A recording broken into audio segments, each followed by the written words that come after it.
Hey guys, it's Joe, the Joe Madden Sports Podcast here. Joined this morning by Craig from Picks and Parlays. I almost called you Anderson. I don't know why. I know someone with that name. Just started to roll off my tongue. How's your day treating you? Pretty good. Not the best night last night, as we talked earlier. As we were talking before we started this, when you have the NBA playoffs and they're the king, of course, of June. Yeah. I know you're a big NHL fan, but when you lose that one game and you have to wait two more nights for the next one, I was on the over last night. But my Major League Baseball plays have been doing good, so maybe that's a blessing in disguise that we have a few days off. Yeah, absolutely. I was riding that over and the Warriors as well. Surprising game, though. We saw the Boston Celtics just turning over that ball like crazy. We would have hit the over if they would have played the game we expected. I think that, and I think the game is about 3-point shooting now. I mean, it doesn't matter what team you are. It doesn't matter if you're a center, guard. Everybody's shooting threes nowadays. And Celtics shot so poorly, and then obviously Steph. I mean, who would have thought 0 for 9 from Steph Curry, and they win. That would have been. I don't know if there was a prop out there, but I guess if you would have had a prop out there, I'm guessing it would have. Most people probably would have bet that at least Steph Curry has one 3-pointer. Yeah, absolutely. I know one of my followers was taking him to get a three-pointer in the next two or three games. Great plus odds. I felt for him last night when he didn't even get that one, because who would have thought he wouldn't get one? Not only did he not get one, that the Warriors would win by double digits, and really, I mean, they pulled it close with took the lead, I think, once in the third quarter, but they were leading 98% of the game probably. And for Steph to play, I won't say he played poorly, because other than his 3-point shooting, I thought he played really well. He played great on defense. The improved defense of Steph Curry gets no talk, but I mean, he had, I think, 4 steals last night. I mean, if you're getting 4 steals with Steph Curry, you're probably going to win most games if you're the Warriors. Absolutely. The Warriors team rallied behind him last night. We're able to get the win without him getting any of those threes. Fantastic. We'll see the next game. Will be interesting to see if the Warriors can finish off this series. Yeah, I mean, could they drag it out any longer, though? I mean, it's like, let's just play the NBA Finals for the whole month of June. We'll have like a week in between each game. I mean, 2 days in between. I get it that you're traveling coast to coast, but it's absolutely ridiculous that they drowned it out this long. It's definitely, I think, you can basically throw out the game before whatever happens, Yeah. because you have so much time to make adjustments, to get healthy, put in new game plans instead of like use the old times. You travel one day, you play the next.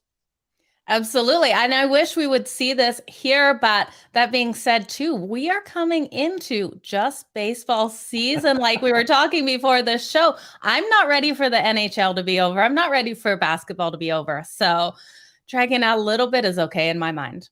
Well, I mean, the NHL finals starting later this year. And I don't know about you. I'm not, I know you're a much bigger hockey fan than I am.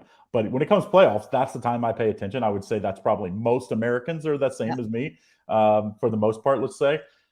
I would imagine this is going to go 5, 6, 7 games. So hopefully we're going to get at least some playoff hockey through the end of July. Let's hope. Yeah, I really do hope we go 6 in this one.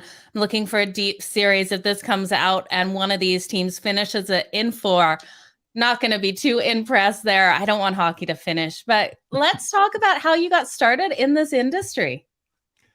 Yeah, I mean, I love sports and sports betting. That started about I played college basketball, and after college, everybody gets a job, and it was like, I was in my 20s and 30s, go to Vegas 3, 4 times a year, sit in the sports book all day, and I just started to become really good at picking winners. And before you know it, I got all my buddies messaging me, sending emails like what I like for the football, mostly football and basketball weekends. And before I know it, people are like, "Hey, why aren't you selling picks for a living?" And I found I won't even say what the website is, but one of my competitors now, and I was like, man, why can't I do this? And I reached out to a handicapper that's been doing this in 40 years. Actually, you've had him on the show before. He directed me to somebody else that actually makes websites, and the rest is history. And started with CT Sports Picks, still have it, but most everything I do now is, of course, at Picks and Parlays. Been over a decade now. What, about 12 years, I believe, for Picks and Parlays. So, Wow. yeah, it's crazy. Now you see everybody's doing what we did.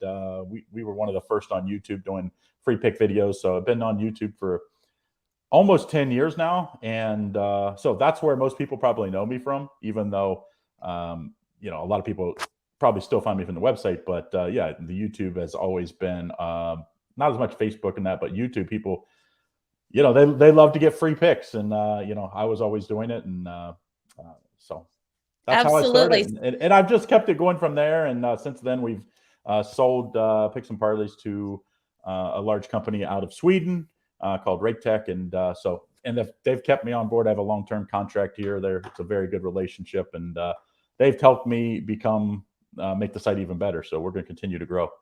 That is fantastic. Love seeing that growth. Now, you played college basketball, but where did the love for sports originally come from? What got you into playing basketball? Did you come from a competitive family? Well, my parents were season ticket holders for both women's and men's basketball at Cincinnati, University of Cincinnati. So I grew up out of the womb going to basketball games, and we travel even to road games sometimes, even back. And I've been around UC basketball, men's basketball, since I was probably 6 or 7. With my parents were best friends with the secretary, and so I knew all the coaches. Worked for Coach Huggins when I was playing college basketball. That's how it was my summer job for 5 years, just working his basketball camps and stuff. So that really got me into it. And I probably would have went into coaching, but it was one of those things. You see these coaches, and I mean, they work a ridiculous number of hours. And I was like, I love basketball, but I don't know if I want to be doing, they're just traveling everywhere. So it found my way back to sports, but I was out of it for about 8 to 10 years other than sports betting. So. Oh, that is incredible. Any thoughts on volunteer coaching at the lower levels? I do. My girlfriend's son, I coach his summer league team the last couple of years, Nice. AAU team, assistant coach, and fill in when I need be. And I coach my daughter's team. She's 14, so I coached her for about 6 years in the summer. So I like doing that. I'm not actually big in like the basketball season, the traditional basketball season, because of course that's our busy time. From the start of football through the end of March Madness, even maybe Kentucky Derby. It's so busy. It's very tough for me to get away and put any real time and effort and be fair to the kids.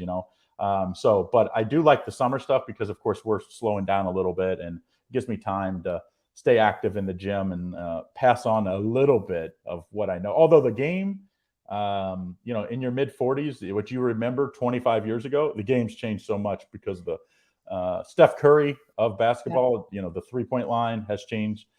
Football has changed a ton because the passing game. So sports are still awesome, but it's just so much has changed in a couple decades. Absolutely, it has. Now, what do you think your favorite sport is to handicap right now? Probably basketball. Football is what drives our business, Yeah. in the handicapping world and sports betting world, because it's such a big, you have so long to plan for it. You have a week to plan for everything. The content lasts longer. The fans are, ridiculous. Whereas college basketball, they play every couple of days. It's so much to handicap. But I also think the lines are weaker in Yeah. college basketball and even in the NBA, even though there's a huge handle in the NBA, because the nature of it, having, games all the time, you have to stay on top of it. So I like basketball the most, I guess, since I played college basketball. That also is kind of near and dear to my heart. But football is the king. We do, Absolutely. as I tell the guys at Rake Tech, they're from Sweden, so they think soccer's the king. And it's like, there's only one football, and it's American football. And the NFL and college football are monsters. As big as college basketball is in March Madness, it's like that's only during March Madness. The regular season isn't near as big as, of course, college football in the NFL. Yeah, so excited for the regular football season to kick off. It's going to be a blink. Who is your team at heart? Well, being from Cincinnati, the Bengals are kind of, so it was an amazing year. Bearcats and Bengals fan. The Bearcats make it to the playoffs and lose, of course, but then the Bengals to make that run all the way to the Super Bowl and really have the chance to win the Super Bowl. So it's been an amazing year. I hope my Bearcats for college basketball come back, and then I'm actually a huge Golden State Warriors fan, so this could be a really good year for me if the Warriors can finish this off. Absolutely. Fingers crossed for you there. And I think they will. Now, you have so many things going on at Picks and Parlays. We know you're giving away free picks, dailies. What shows can people catch you on? Well, I do a daily live show where you can get my 5 free betting picks every day. You can find that at our YouTube channel, Picks Parlays. You can find it at Facebook or Twitter as well. And then we do a lot of other free picks from the staff of Picks and Parlays. I'm not usually on outside of the football season. I try to stay out of it since I'm already doing the 5 free picks every day. Become football. We'll be doing more. We also have started a new network called the Max Wagers Network that, in conjunction with our friends from Winners and Winers and Stat Salt and Pick Papa, those guys are new Rake Tech acquired companies. So we started a new company called Max Wagers Network. That's all the live content's going to be on. So we'll have about 6 to 7 hours a day of live content, and we've got some new stuff coming up for football season. So hopefully mid-August you'll start to see a lot of new stuff. So check out the new channel, Max Wagers Network. Excited to see everything that you guys are going to be putting out for sure. Let's talk some MLB for today. I know that you're looking at the Miami Marlins Philadelphia Phillies game. This is going to be an interesting one. We got a total of 8.5 in this. Philly, the favorite at home. What are you liking in this one? It's hard to not like the Phillies. I mean, every manager probably out there that's on struggling teams probably like, this Phillies team is not a good case study, because you fire your manager, Joe Girardi, and now you've ran off 10 of 11 or 11 of 12, whatever it is. And people are like, well, maybe we should fire our manager. It's like, well, I still think this Phillies team has some serious faults. I think they're the worst defensive team in baseball.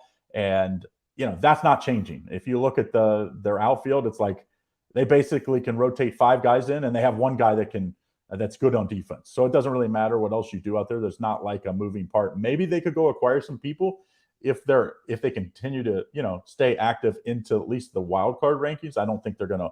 I mean, they're so far back of the Mets, even with this run. I don't think that's happening. But I think this is a Phillies team that, on the short term, and this is what we're just we're talking about today, the short term, I think the Phillies are the play here at that minus 145 to minus 155 price.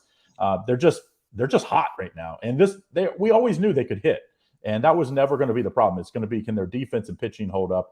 I think they slightly have the pitching edge too here. Rogers hasn't been great, 5.5 ERA, and a guy that doesn't go deep. So you're going to have to probably see, if you do like the Marlins, you're going to have to hold on. Maybe only play the first 5 innings, because I can't imagine he's getting out of the 4th. And then this Marlins pitching staff is going to be asked to at least probably go 6, maybe even 6.5 innings.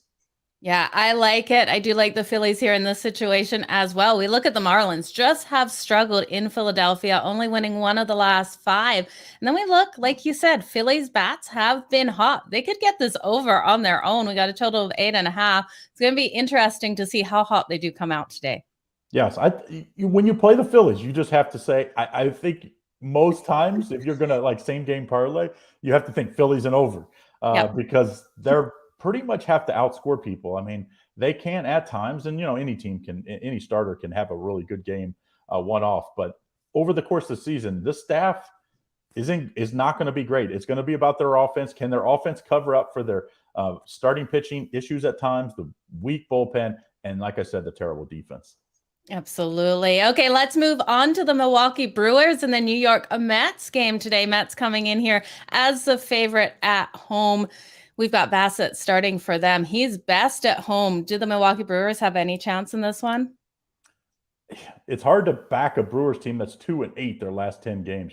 That's been the problem. I mean, early on this season, I thought the Brewers were the best under team in baseball. I mean, like, they couldn't score runs, but their pitching was great. Now they're starting to hit, but unfortunately, their starting pitching is getting tagged. So I like the over in this one. The Mets team has also kind of woken up at the plate a little bit. I mean, as good as their pitching has been, their bats have been decent. And in this matchup, I mean, you see 2 pitchers that are, around 4 or 4+ ERA. I'm thinking you go over here. Don't overthink it. I think the Brewers, unfortunately, right now, I mean, they've taxed this bullpen so much that I think it's at the, and this is that point of the season where it's starting to heat up in the Midwest, where, heck, coming here in Ohio yesterday, it had been in the low 80s. Now it was in the high 90s. That's Fahrenheit for you Canadian people. But I think that also leads to a lot more overs as the ball starts to fly out of the park. I like the over here in this game. I think it's going to be a lot more runs than you would think when you just look at these 2 pitching matchups. Yeah, definitely a great way to look at that. We'll talk one more. We've got the Kansas City Royals taking on the San Francisco Giants. Logan Webb starting here for the Giants. Should be an interesting game. Total of 8 in this one. Which way are you going here? Well, when you see these prices, and when you get over as a handicapper about -175 to -180 is usually where we draw the line as far as the money line is concerned. So anytime you get in the 250s, there's no way I could play the Giants, and I'm not a Giants money or a run line guy. I mean, on the year at home, they're 12 and 19 on the run line, and almost always in those cases they're the favorites. So Yeah. now the Royals aren't great on the road, 8 and 19, but I do think at the plus money here, you take the plus 1.5. Bubek, I think is how you say his name. He's been decent. Bubek, yeah. He hasn't been great, bad his last 2 starts. I know Webb is good at home, but at some point of the baseball season, you have to realize even the best teams are going to lose a third of their games. And when you get these big prices, and you can lay that plus 1.5 run line, you get the plus 1.5, and you're still getting plus money. You got to take the Royals in the plus money, the plus 1.5 here. I just think it's going to be a closer game. I also think it's a little bit of a letdown spot. The Giants have had played some really good teams lately. Yeah, love looking for that letdown spot in people's schedule. So great way to go with this as well. Can you remind everyone where to follow you on social media, as well as where to find everything with picks and parlays? Yeah, if you go to probably the best place is our either our Twitter, Facebook, or YouTube page, Picks and Parlays. Look it up. Got tons of followers. You'll definitely find us if you find it. We usually do about 2 to 3 videos a day, maybe a little more come football season. And then, like I said, don't forget, if you haven't done so, check out the new Max Wagers Network at YouTube. Don't have a ton of followers yet because we've only been doing about a month and a half, but we're going to be kicking up a lot of stuff come football season, so get on board. Absolutely. I'm going to go over and give Max Wagers Network a follow on YouTube. Thank you so much for joining me here. All the best in all your bets, and I can't wait to have you on the show again. Thank you. Thank you.